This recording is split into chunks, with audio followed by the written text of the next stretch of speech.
Okay, welcome to Vantage Point Conversation. So, welcome to my audience. Welcome to those also watching on the replay. So, my guest today is Laura Topor. Topor? I haven't Yeah, actually yeah, pronounced it yet. that's right. Is it okay? Yeah. Very Yes. good. So, my opening monologue remains the same always. I don't introduce my guests. I don't. Some people think that's laziness, but it's actually, I don't think I would do a very good job. I think it's much better that I ask you just to give an introduction of yourself. Take as long or little time as you like. What you think maybe highlights, lowlights, anything, any context you think you would like the audience to know about you. Yeah, definitely. I understand why you're not introducing other people. I think it's pretty hard to make an intro for ourselves, let alone for someone else. But yeah, if I were to sum up what I'm doing in a sentence, I would say I'm a builder of human-centered foundations. I've been working with people for more than 15 years now in different capacities, so in training, HR, coaching, and this is the space where I feel the most comfortable. Um, I like to say that I thrive in what I call the 0 to 1 phase.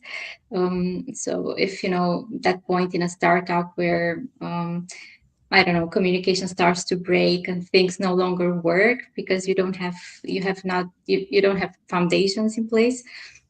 So that's where I come in. That's my playground.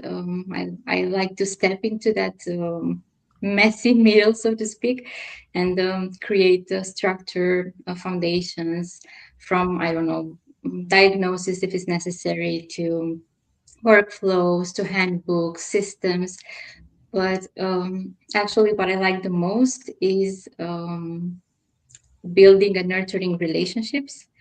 Um, I like helping professionals, leaders, but also like other professionals to really deal with transitions, to deal with conflict, to deal with identity shifts. So many of these things that we are going through ourselves, um, and building relationships with their team, working on the culture. This is actually the space that I like the most. So yeah, that would be me. Nice. You said so much in there that I'd like to sort of not take apart, but sort of dig into. I think the lovely thing is that you said that's your playground, and I love that because a lot of people think about work in the exact opposite. It's like a prison. It's really like, oh, it's really horrible. I don't enjoy it, etc. But it's lovely that you found your space, you found your area, like you said, 0 to 1, where you sort of come alive. And I was just wondering, did you always know that about yourself? Are you self-aware enough to sort of say that's where you thrive and where you enjoy it, or did that come through practice and learning, and did you try other things and they not work out quite as well? How was it for you? Yeah, I think it was a lot of trial and error or digging. I had my time back in the corporate environment where, you know, how it is in a big corporation, you get to do a slice of the pizza, like just that slice over and over again, the Yeah, same processes, the same things. And I realized that's not a space for me. I need a little bit more space, more exploration. I need to be able to be a bit more creative. Although I do like structure and I have an analytical approach and an analytical mind, I also, on the other hand, need a little bit of creativity, of space, of freedom, you know, to explore, to do other things. So, yeah, I think it came with this trial and error. yeah. I so I the reason, excuse me, that I wanted to have this conversation is because I often say it's for selfish reasons, but um, I I'm quite interested in people in general, in all different types of people, so I can expand my learning, just see what's going on, and sort of question my own thinking sometimes. But I've also been very fascinated about business. Someone once said to me that most people have a product and then build a business around it. But this person said to me, you actually want to have a business and build a product around that, and which is actually true. But I'm very fascinated in the dynamics, and I think, like most things, we try to put things in a box, and I don't think things actually always fit in a box. I think we can sort of generalize in certain ways. And one of the things that you just said, that you like being creative, but you're very structured, and almost those things, when it goes into the corporate world, they're almost two different things. And so the creative side would be maybe marketing, or doing something more, if I say unstructured, where you have to think and test and try. And the structured, I would say, is like daily operations that are consistent and don't change. And what I've actually, I started floating this idea a couple of times in conversations. No one's said anything otherwise, but I would love companies to think differently about how they employ people, because we have these roles and responsibilities, and they're very rigid a lot of the time. They're like I just said, right? You're in operations. You just do that. That's your job. You do that 5 days a week. You know, 52 weeks a year, given holiday, etc. And which is fine maybe in the beginning, but I think people get bored. There are some people that just absolutely love that. They that is where they shine, and that is absolutely fine. But I think there is this this space where people want a bit of both. And always give this example. So I don't necessarily like labels, but it's easier maybe for people to understand in this context. So introverted and extroverted. So you would assume maybe someone in sales has to be a bit extroverted, speak to clients, talk, etc. Now, I found myself being extroverted at times. I can pull into that moment when I need to. I can be on stage. I can talk in front of people, and switch my insecurities off for a moment and just talk. But what happens is I can do that for a limited time, and then I have to go back into my little shell and just be by myself, and just not have to talk. And then, so I was thinking, I've said this before, if you had a job, most people would say, right, okay, you've got sales, and you go, okay, maybe I could do that for like 3 days a week. And then 2 days a week, I want to be a bit more introverted. Maybe you want to be in the back office, in like the development side, or like coding or something, where you can just put some headset on and solve some problems. And but that's not how most companies are structured, or at least that's not how they sort of do job descriptions and roles. But I think it's really good. And I believe that we miss from all of that is that if you had someone that worked in sales, could really understand what the client wants in those conversations, but they get that motivation to talk, and they express themselves, and they use their energy on that. And then for the other 2 days, they can go and start developing stuff. And actually, that's a huge connection between, okay, I actually know what the clients want, and then I could go and develop it, or understand why it's possible, why it's not possible.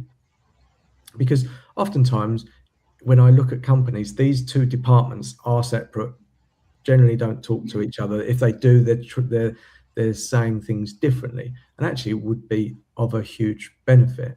And I love the fact that the way that you bring your job, the way you think about things, you've almost designed it that way. Was it intentional, or again, did you fall into that? And how do you separate those things? Do you do it by day? Do you do it like half day, couple of hours here, there? How do you think about it? I'm not sure if it was intentional or not, but early in my career, I started working as a language trainer. And like I say, I worked with a lot of people. I had to give classes in front of, I don't know, even 10 plus people, 15 people. And that was something I had never thought I would be able to do ever in my life, because I considered myself an introvert. But I got into that space and I started to enjoy it. And I said, okay, so I like doing this. Of course, it was not 8 hours a day, it was like limited amount of time. but I always left those classes energized and with such a good disposition. And I said, okay, so I like working with people. It's just that I felt the need to bring my impact a little bit to a different level, because helping someone to learn a language is useful, is nice, but I felt that I could have a little of bigger impact on people. So that's why I went into the HR field. Um, and then later also I did my training in coaching. Um, and at the moment, yeah, I think I have a good balance. There are days when maybe I get to do a little more of the analytical or structured or yeah, tasks. Um, but I would say, enough freedom to plan the activities out.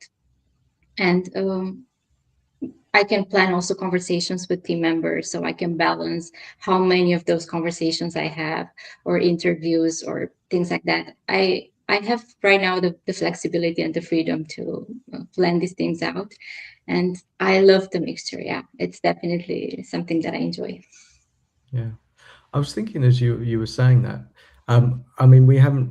I know we've got your title up there, and you're a freelancer, but um, from our last conversation, so you actually you worked in a company before, and then you started creating your own company as a freelancer, and you did that on the side. And again, this we said this isn't about everyone should do this, but I think there's this.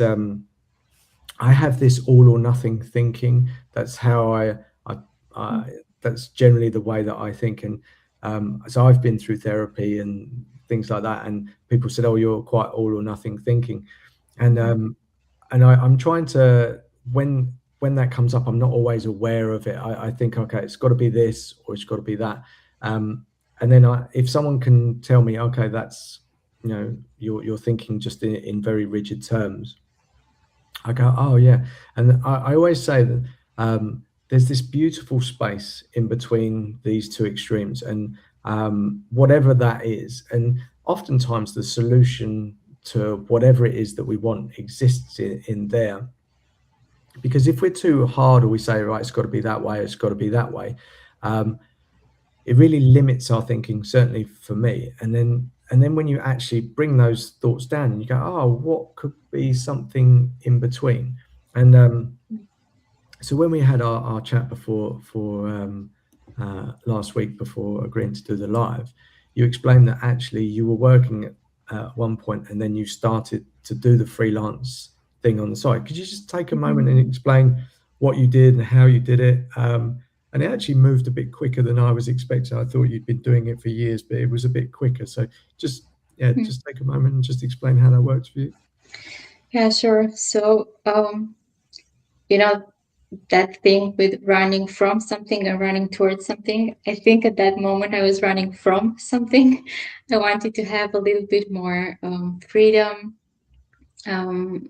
maybe to be my own boss. That was something that I enjoyed at that time, because I was not quite happy with the bosses that I had, the leaders that I worked with. So it came from that tendency of running from a little bit. And I just wanted to have more flexibility in general, and being able to maybe work from different places. My husband has to travel a lot with his job, so it helps me to be able to go with him sometimes. And um, I was thinking, how can I do it in such a way that I get this flexibility and I still have like meaningful work. And yeah, I came up with this idea of doing freelancing on the side at the moment, at the beginning. I think it was the moment when I first found out about Upwork. It's this platform where you can find a lot of remote jobs. And for a couple of months, I did it in parallel with my corporate job. And I cannot say that it was the perfect contracts that I had or the most stable relationship. It was just something ongoing. And then at a certain point, I think it was also that, how people call it, the leap of faith. Okay, now it's time. Let me do the change. Let me quit the job. and just focus on freelancing. I think for me, this transition took some months. I'm not exactly sure now if 3 or 4 or 5, something like, but something somewhere around this number. And the interesting thing, and I have to laugh when I realized this, because I was thinking also about how things happen to me. And the, let's say, most meaningful or biggest contracts that I got on Upwork were in moments when it was not about my effort. It was just the right time for something to happen, just that I was ready for that, relationship to start, or for that engagement to begin. Because I'm also the type that I'm like putting in a lot of effort. When I'm doing something, I'm very committed. I can, bring all that energy, all that time. And it just proved to me that sometimes it's not about the effort, that some things come at the right time when you're ready for them. Um, and it just so happened in my case, and I'm still, processing that that lesson. It was actually, yeah, very, very nice reflection. Yeah, it's I really like that because yeah, I'm a big consumer of YouTube gurus, and they tell you how to work and stuff like that. Mhm. I've tried to create businesses in the past, and I feel a bit ashamed to actually say I've tried to create businesses because it didn't. I never took any money. No one ever bought anything from me, or I never sold anything. I had the aspirations for sure, but it never worked that way. But the challenge with a lot of social media, it all sounds very good, and there's always a framework, there's always a system, to buy into, and I get that. But oftentimes, the people that are explaining that have a different mentality, have a different personality, and the way that they approach things are very different. And when I followed those, I found it I found it quite exciting and exhilarating within like maybe the first couple of weeks or months, with the idea and hope that everything just takes off and you're a huge success. And I would put everything else aside. So not in a nasty way, but I'd go, right, okay, I've got to put the time in. I've got to work longer hours. I've got to wake up early. I've got to do this. Got to do this.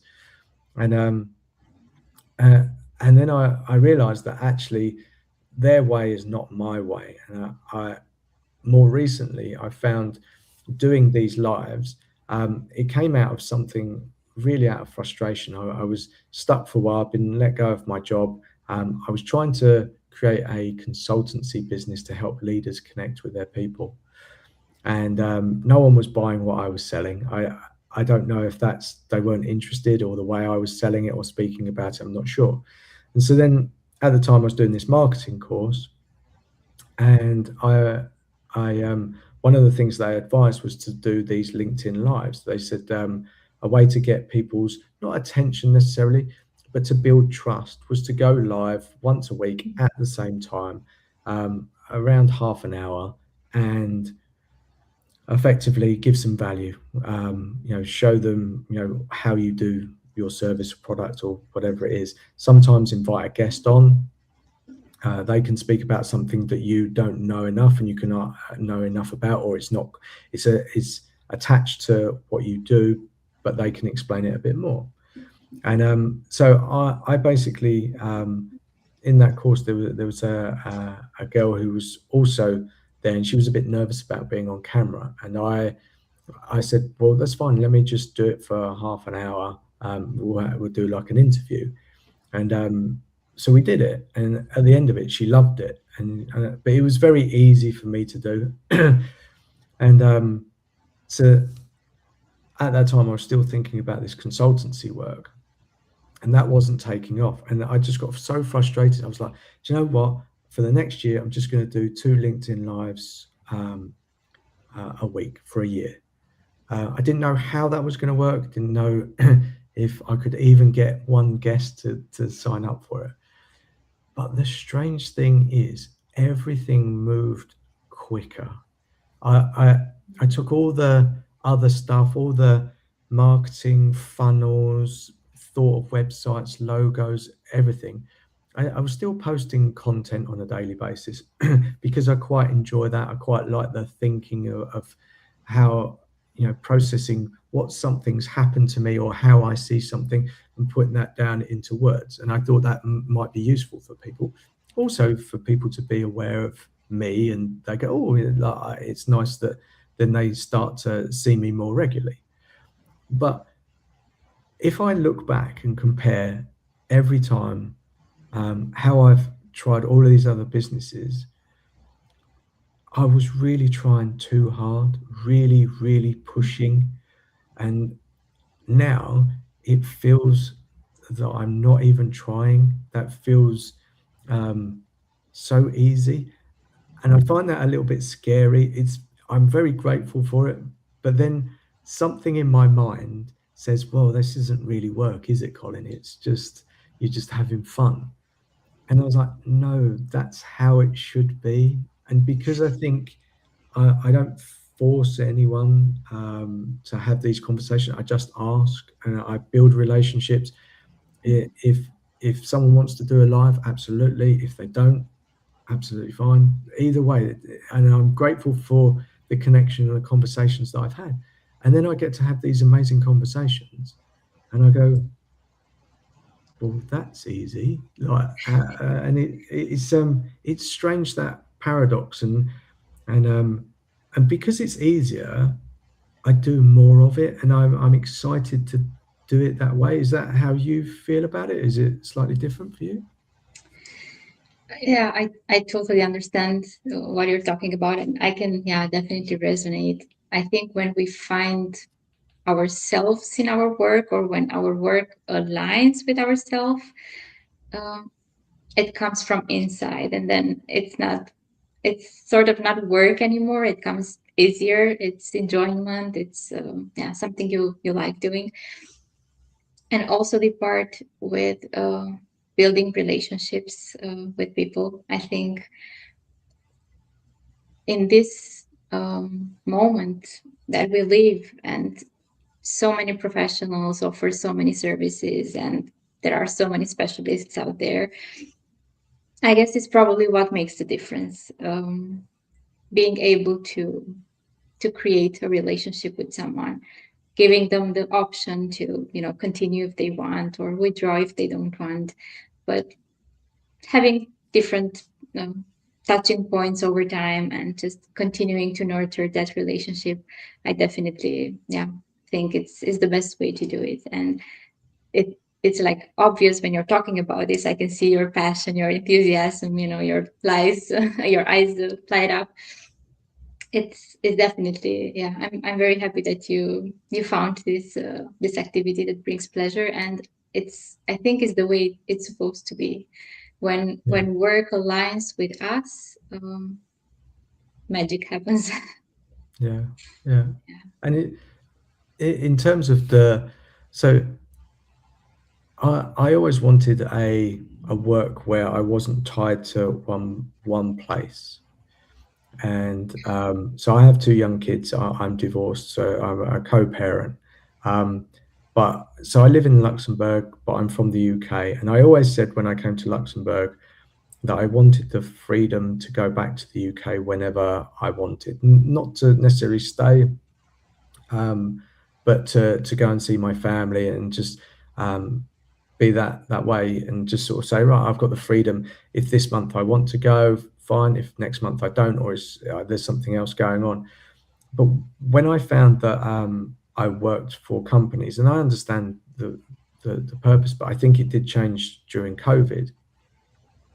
There was this, you had to be in the office, and that if you weren't, there were a lot of rules in place. And so in the UK, before I moved to Luxembourg, they were quite open-minded about remote working. I was working 2 days a week from home, and then I moved to Luxembourg, and the concept of remote working really didn't work very well. It was only reserved for like managers or executives. and it was hard for me to go from having a bit of freedom and flexibility over my life to being in the office 5 days a week, and then being told that I couldn't go somewhere, and it felt very like I was being held on to, and that was difficult. I understand partly why it's done that way. Um, and in Luxembourg, it's quite you have to be a bit careful of like, tax implications where you're working from. Mm. You know, and if you worked from another country, you know, you have to pay tax in that country, and it makes it more harder for the company that's employing you. So there's a few restrictions around that. But then when COVID hit, and I know COVID was a very special example, but all of those rules, all those barriers that companies, or I want to say excuses that the companies said, no, you can't do this, suddenly fell away. And I was like, oh, okay. And I think the surprising part for me or for the world was that everyone thought that productivity, you know, would go down, but it actually went up. And this is again something that I believe for myself. People think that when they're working from their home or something like that, they're pretending to work, and they're not actually efficient or effective. Now, um, I I started to understand that I have different energy at different times during the day. Morning seems a bit more um, uh, high energy. Afternoon is a bit lower energy. Now, when you go into the office, you're constantly being watched, whether you think you are or not, or you know, people are always seeing you, and so you can't actually be the way that you want to be because you're being paid to be there for a certain amount of time. Um, but with COVID, when you're working from home, you can manage your energy and focus on things that you want to.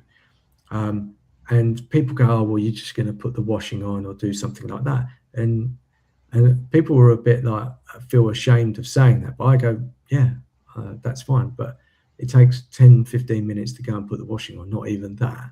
And it's a break. I can go away from my computer. I can go and put the washing on. And then my brain's not worrying about that. If I was in the office, I'd be like, oh, yeah, when I go home, I've got to put the washing on. I've got to do that. But that 15-minute break is probably very good for you because you go and put the washing on and you'll think about a problem maybe differently rather than just sitting in front of the computer. And so we always think these things are negative. And but actually I think it was a real positive, and people could work the way they wanted to work. That's at least my interpretation. I'd be interested to hear yours. I just finish off my big speech, but I found this lifestyle for me. I've created these lives.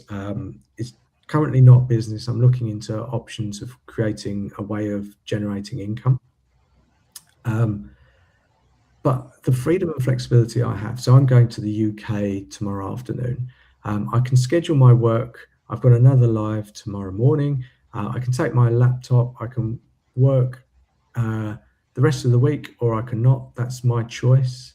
I know the impact on me, and I can make my own decisions about how I work when I work. Sometimes that might not be the most convenient, but I can trade it for something else, as in, okay, I can go and pick my kids up from school, no problem.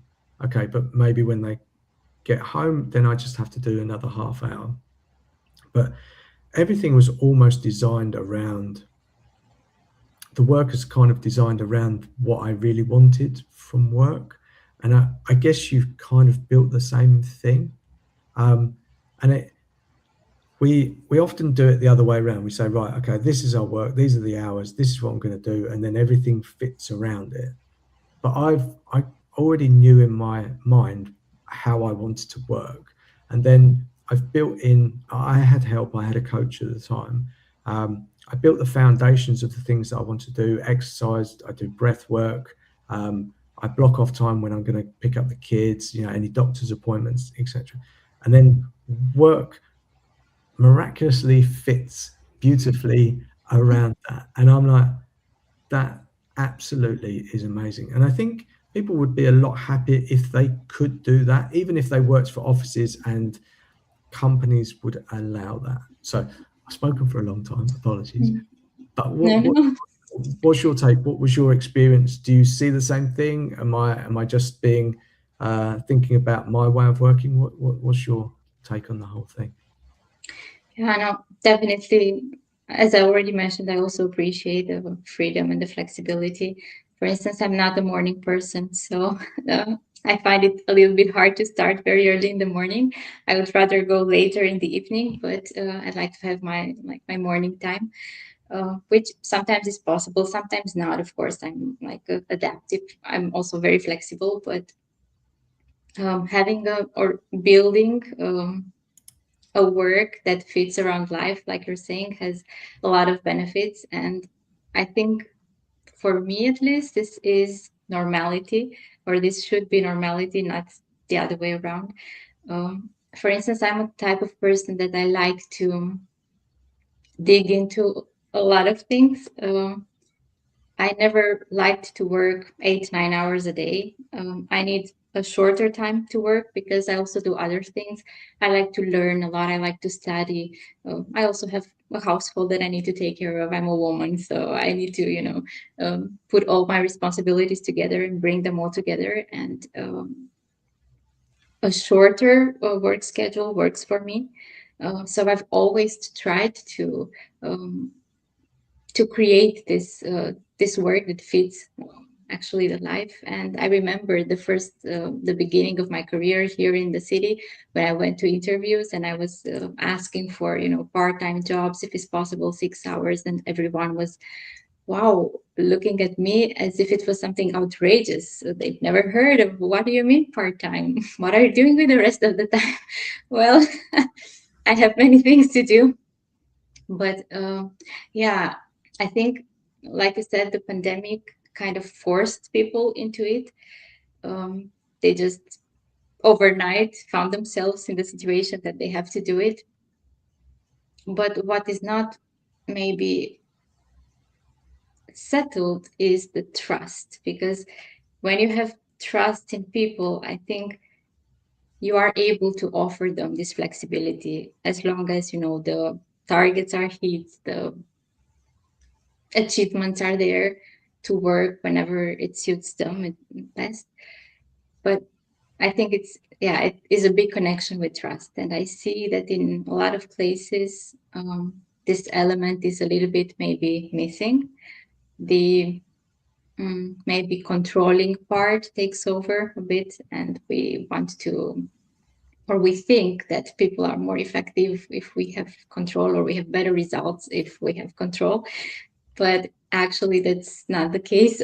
I see that people are much more motivated when they are shown trust and they are given this flexibility and this option to choose how they do their best work, when they do their best work, as long as, of course, the results are there.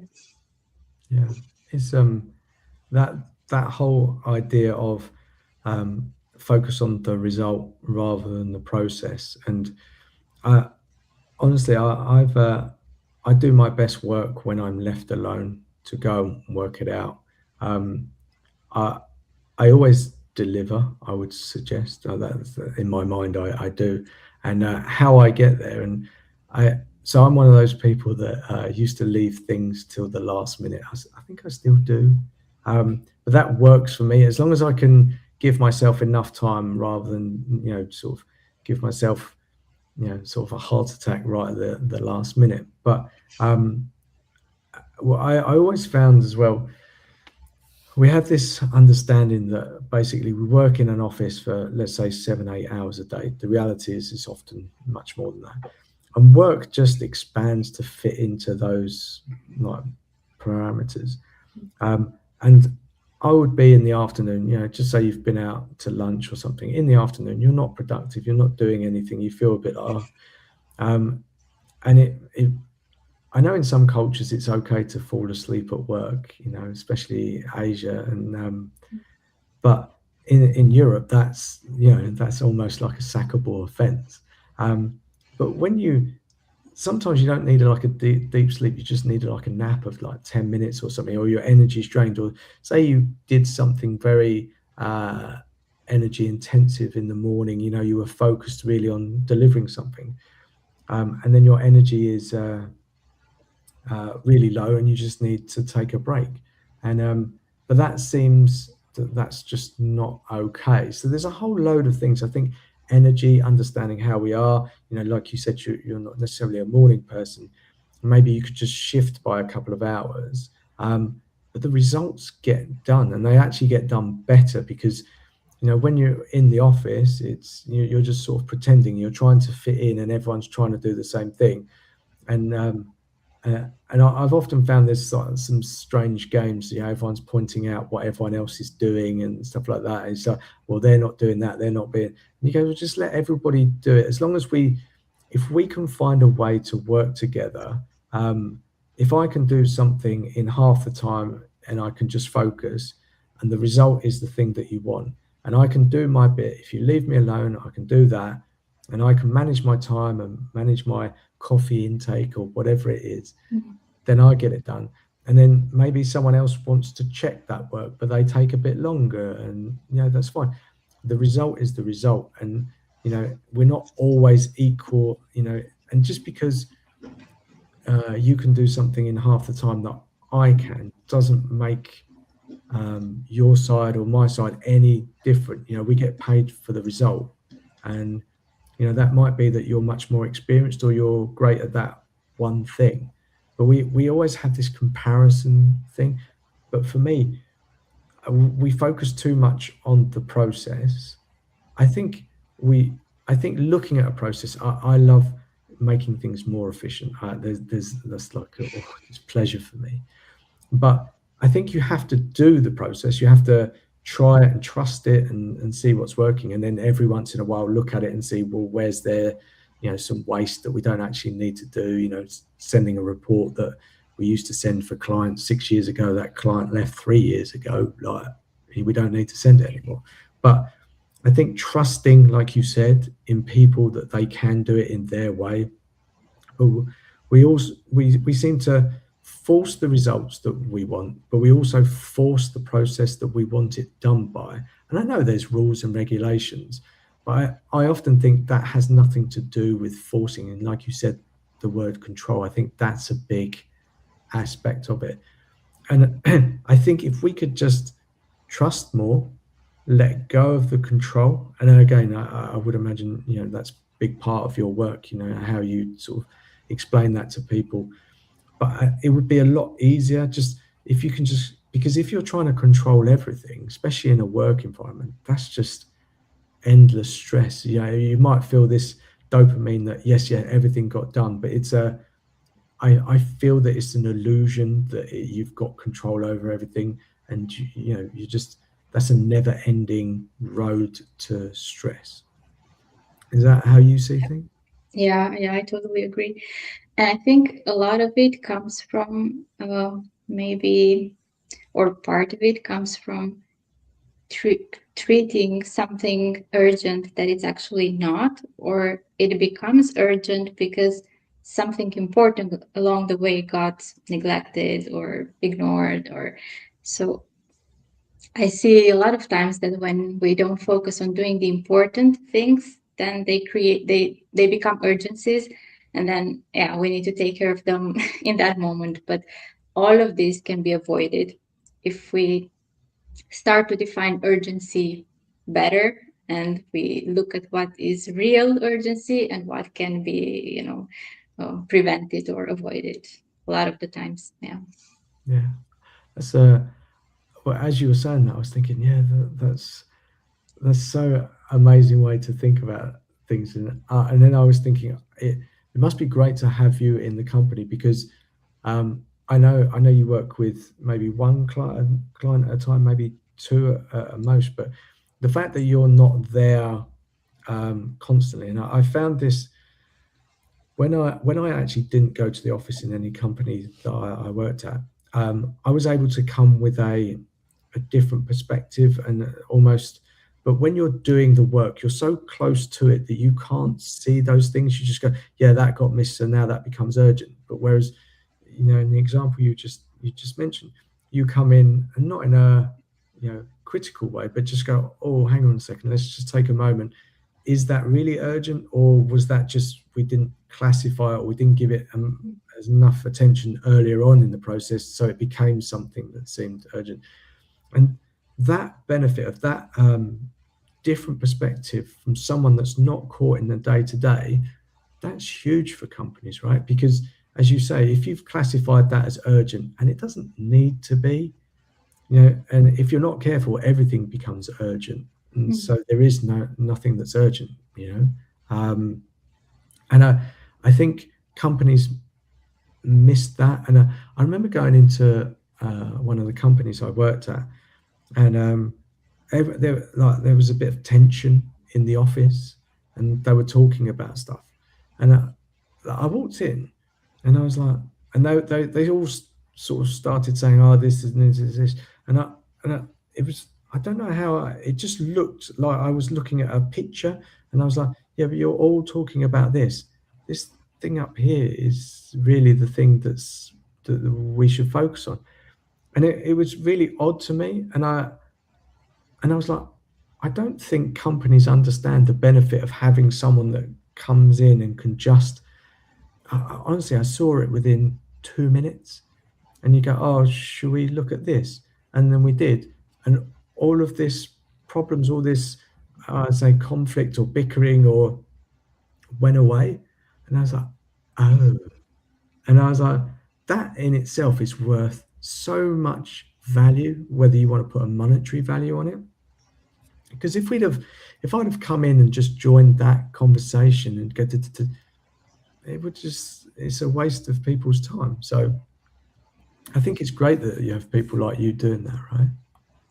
Yeah, definitely.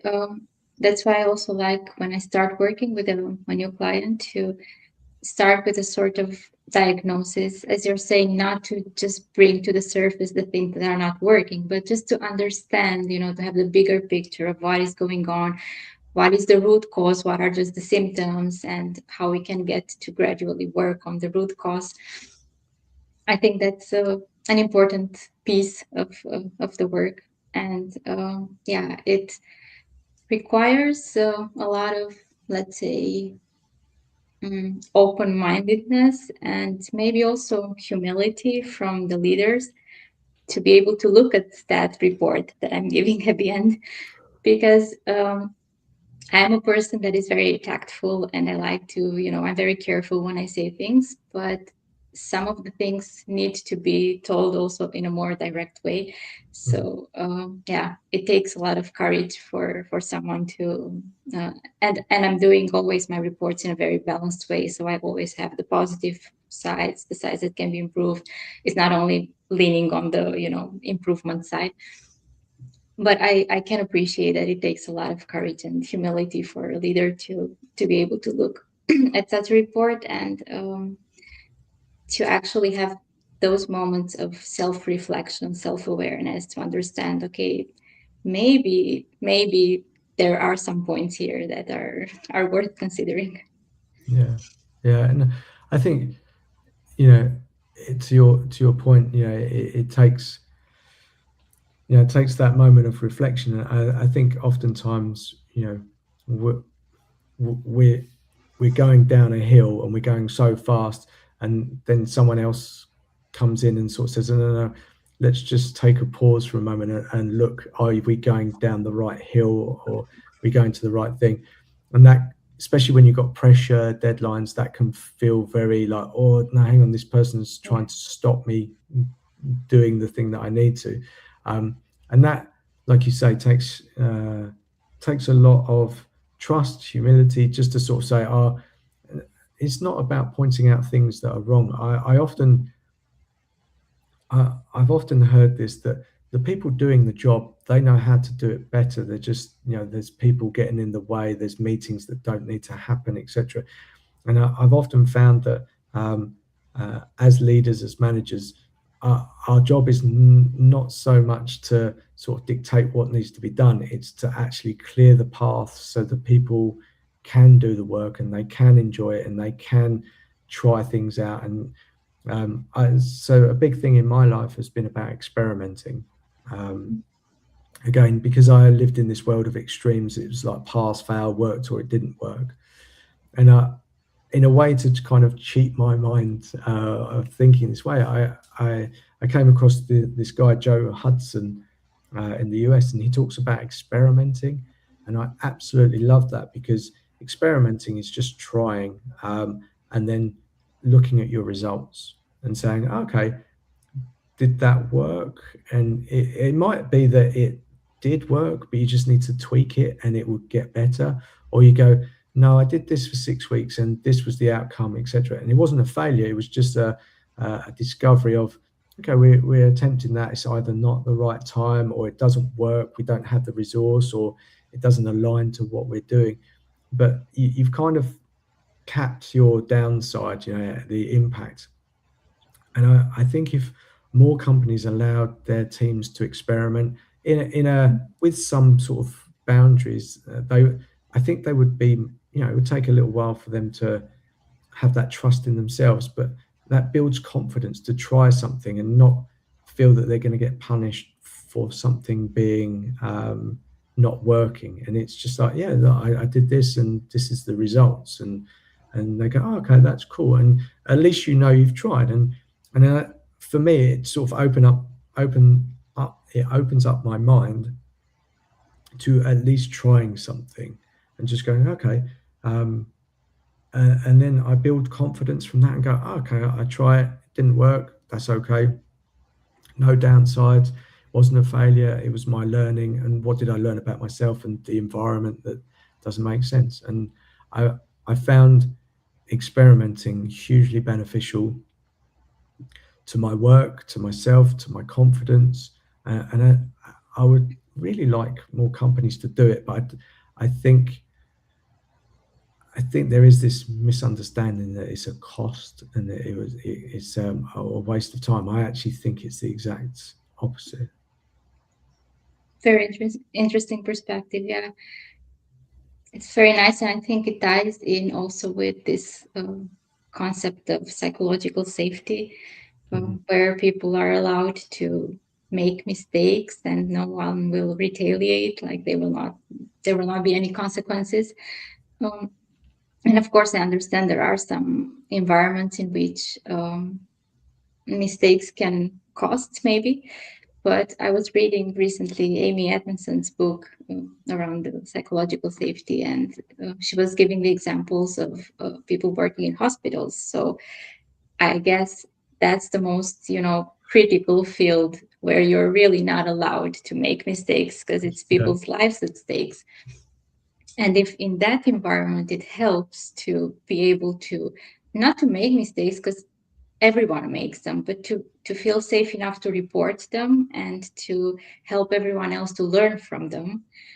If in that field it's possible, I guess the other fields, it's much more easier in the other fields. So I think it ties in together, and it's a matter of perspective, of mentality, again, of the leadership.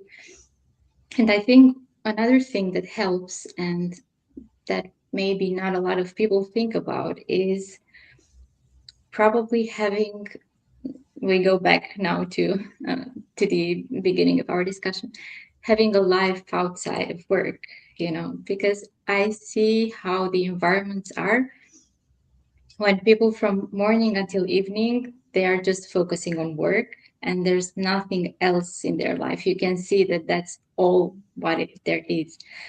The atmosphere, the energy that they create, the expectations they have from people, it's like totally different when someone also has other priorities and has a life outside of work. I see a totally different energy. Yeah. And you see that energy transfer back into work as well. Definitely. Yeah, that's super interesting, right? I think, yeah, I don't know, somewhere we got confused that, and I had the same thing, that when because I was employed and I was being paid a salary, that I almost gave my whole self to the company, and whatever was asked, I did. And I don't know if that was always the way or it's my interpretation, but when I do stuff for myself, and so we talked about designing your life. I work out 5 days a week. Not every week that works, but um, now that takes time out of replying to messages and doing other things, but it's booked into my calendar, and I know it's going to be done. It's not even a habit; it's just a routine that just gets done. But I know after that, my energy. So if I was to reply to a message without doing the workout, and then reply to the same message after I've done a workout, you're going to get a much more positive response after I've done my workout. I think obviously, working out and has physical but also mental benefits as well. But yeah, we don't really see how that transfers. It almost looks like, oh, well, you're doing something for yourself, but like you said, it transfers back to the work. Like it's such a simple thing when you think about it, right? But it's hard to do. People don't do it. Why do you think people don't do it? Are they of the same mindset that I used to be, that if you're in work, you have to give everything, or they're just not used to it, or what do you think contributes to it? It's probably the way in which we grew up, the mentality of the society, Mm, the things that we are taught, because our parents had to go through much rougher times where they couldn't afford to play or to, I don't know, do something else because they had to fight to go to work. In my case, it was the grandparents, but anyway, we're coming from those generations. mm, But not now, we have to realize that times changed a little bit and we need to adapt to the new reality. That reality is no longer ours. So if we operate in that, that will affect also our nervous system, and that will reflect into everything that we are doing. And yeah, it's having a big cost. yeah, I think yeah, it's more and more people right now are starting to think about working on their identity. This is something like that comes from coaching, at least from for me. I realized this concept of working on my identity when I did my coaching training. um, but I see so much benefit to it, and I think it's starting to spread. Maybe we're not quite there yet, but more and more people are interested in finding out more about themselves, who they really are, why they react in certain ways, how can they change some things, and so on. Expanding, how can they expand? And I think that's a beautiful trend to witness. yeah. I love that. And when you say about identity, it's strange because I found that a lot of people, their identity is wrapped up in work a lot, um, and Yeah. with titles, with salaries, with money, with whatever. And I understand that. I really get it. And I'm not sitting here saying that money isn't important, because it is. We all need that. Um, but I think it goes much beyond that. And I think, I've always said that, people think that being employed is safe and that there's security. I think that can be an illusion, because I know people that have worked for a long time in a company. They were the best of the best, and you're like, wow, brilliant. And then recently, they've been let go of the company, not because they did anything wrong. It's just the company had new management and wanted to change, and now they're in a place where it's like, oh, and it kind of, all the great things that they've done, yeah, it's great. But ultimately, someone's going to look at a spreadsheet somewhere, doesn't know you, doesn't know the value, tangible or intangible, that you've brought over the years. Something doesn't add up for them, and they're going to say you're going to go. And I think that can be very difficult for people when their identity is kind of associated with that work.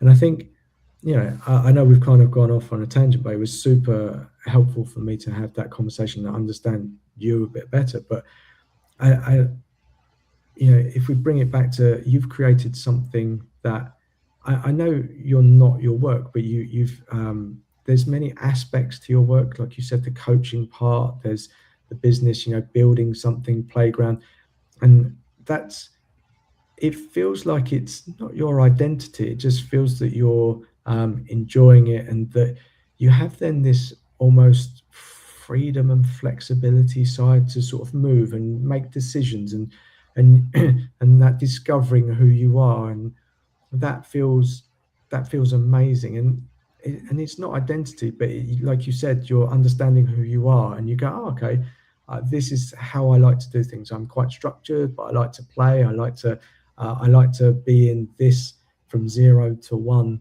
part of things. And there's millions of companies out there that need someone like you. And I think because you've had um, that ability to reflect on who you are and how you are, you can just sort of say, well, this is who I am, this is what I do, this is where I come alive, this is what I could bring to you. And then it's easier for you to, I don't, and we can talk about clients, because it can be quite a scary moment when you're either in between clients or you've got no Yeah. clients.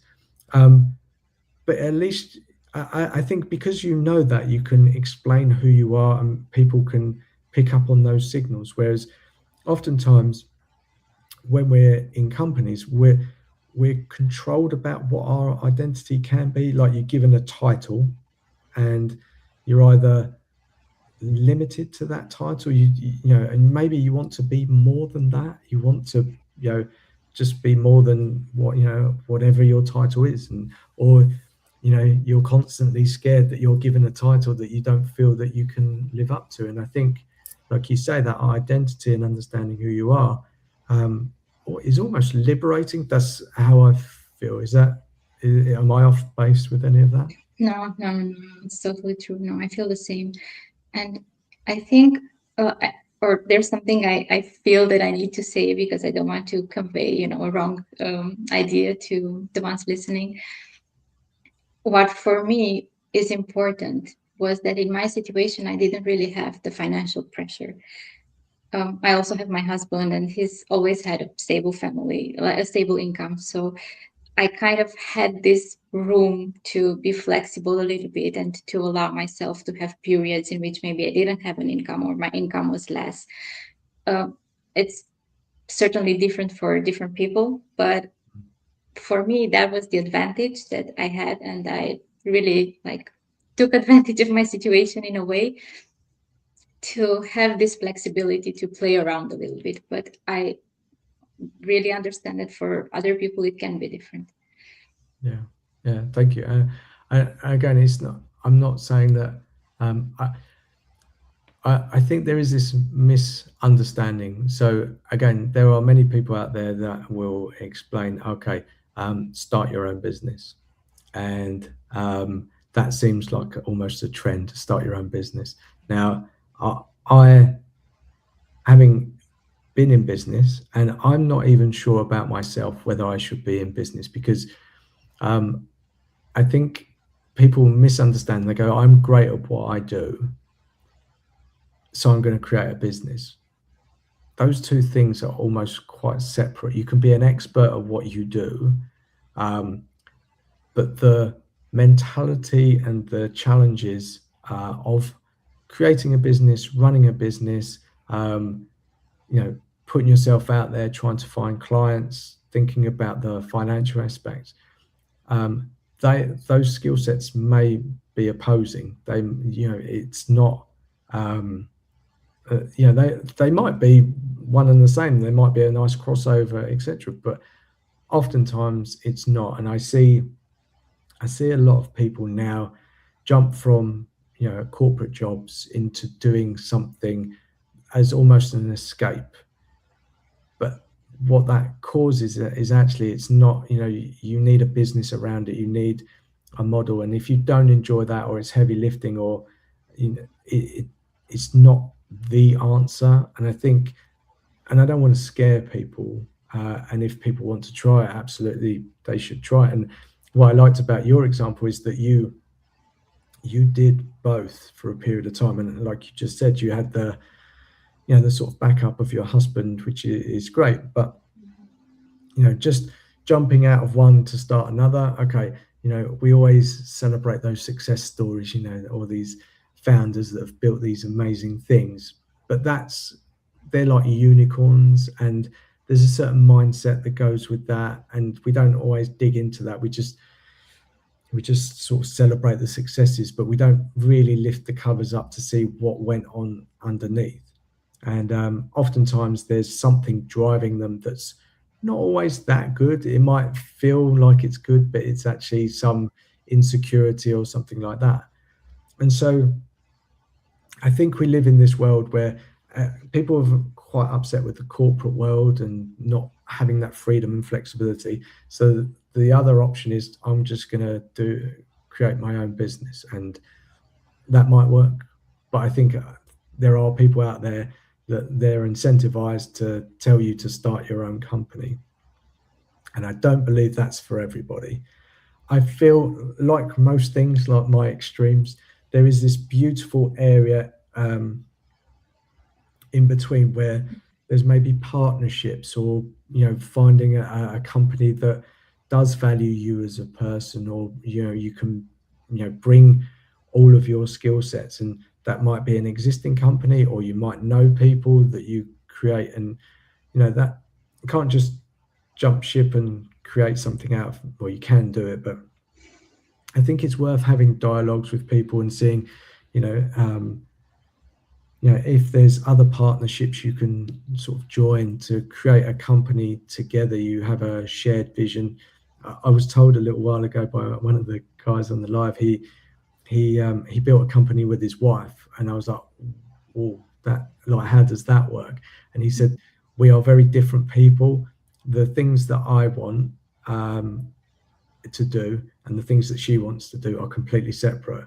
And he said, where I see a lot of businesses fail is that you have two people wanting to do the same job, and it's like, no, no, no, because then you both have different ideas for the same job. It's so him and his wife are very complementary, and the way that they come together is such in a beautiful way, because they'll talk and they'll explain, okay, well, I see it from this perspective, and he will say, I see it from this perspective, and they'll find a way forward. And and their goal is generally the same, but the jobs that they actually do are separate, and they get there together. So again, what's your opinion on that?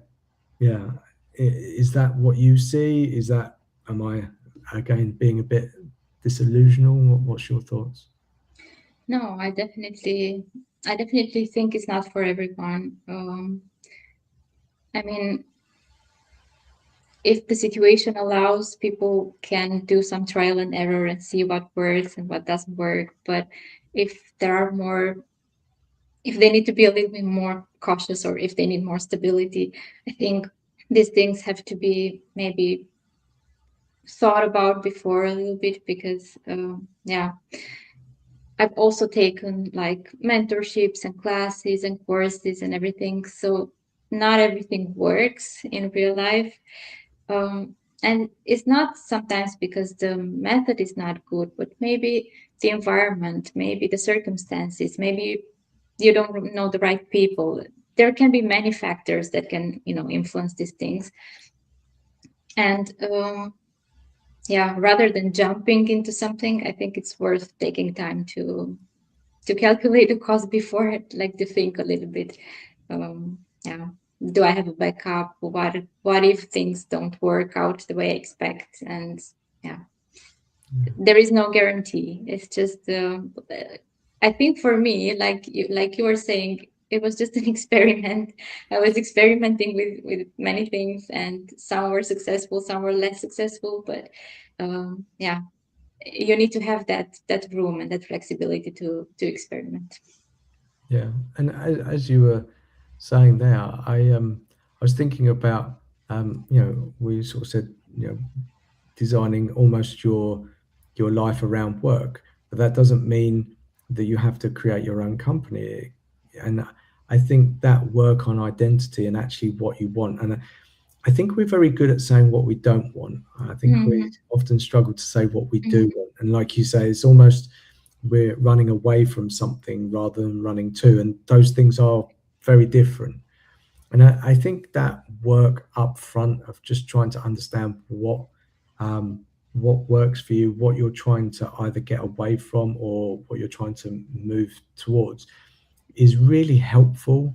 We can always overanalyze, and it can be like paralysis, so you don't make a decision, etc. I'm an overthinker, um, but I think some amount of time to understand who you are, what you actually want, and be it work, your life, and if you can look at it as a whole, I think that will give you a much deeper perspective, and also might start to reveal some options. Maybe it's not that you quit your job. Maybe you just say, look, I want to go part-time or something like that, or I want to switch, or I want to do something. It might be that you go, okay, I've worked at this company, I want to do the same thing, I love it, but I want to go somewhere else. Or and I think your example is amazing, because you've said, I want to go from you excel in the place from 0 to 1. I would imagine once you get to 1, that becomes a bit like, well, no, I need the challenge again. And that can be that. Sometimes people think that's a negative thing, but I think it's very positive, because you understand that about yourself, and you bring the most amount of value when things want to go from 0 to 1. And so you existing in 1 to wherever, people don't get everything or the as much value from you. Does that make sense? Yeah, no, definitely, it's true. It's a very it's a niche, I'd say. And yeah, I'm doing my best work here, and then I need, just like you said, I need the challenge. And I think this, once, at least this is how it is for me, once you start working with yourself, I think there's probably no end to that. I mean, I'm still figuring things out about myself. I'm still understanding more about my identity and where I want to go. And I don't have everything figured out now. Like, there are still things that I'm learning, but I'm really enjoying also the journey, not just reaching a point, but also these moments when, I have a reflection, realization, things shift. I maybe get a little bit closer to my goal, to my wishes. Yeah, it's a process that I definitely enjoy. Yeah. I think that's such an important point, because I've always had this mindset of, when I'm here, then I will feel this way. And I realized the other day, it's so silly, that I'm pretty much living my dream that I wanted, maybe a couple of years ago. I get to have amazing conversations with people. I can do this anywhere that I want. I have the freedom and flexibility to go to the UK. I have the ability to go and pick up my kids. I've designed this. The part that's missing currently is the business, the income side of it. But that, you can easily focus on the thing that you haven't got. Whereas I sat there and I was like, oh, hang on, I've got everything that I want. And that other part will come. 100% it will. And I give it some time, but it shouldn't occupy every thought. And I have to almost pinch myself. I go, yeah, Colin, you're doing the thing that you dreamed about. And when I did, I was like, oh yeah. And I was like, yeah, you should be really grateful for this. And when you're grateful and enjoying that journey, like the worry about money or how it's going to come just doesn't go away. It just becomes a little bit easier, because you go, oh, okay. And I feel like this energy, and you go, yeah. Like, how lucky am I to be able to do this thing that I've almost chased? And it's this weird thing that we often chase something, and then when we're in it, we're so preoccupied by looking up and out that we forget to just take that moment of reflection, go, oh yeah, I'm where I want to be. And I think that would be very sad for me, because I don't know where it's going to take me. I have no idea. But I'm like, yeah, amazing. Like, that's what I wanted. Take a moment, reflect, be happy in what I've achieved, be grateful for the people that show up for me, and enjoy it, and just sit in that moment and enjoy it. That doesn't mean you're complacent, that you don't want to keep going, but yeah, just be happy for where you are. That's a powerful realization right there. Yeah. And we often forget to do those things. Yeah. Yeah, You're yeah. right.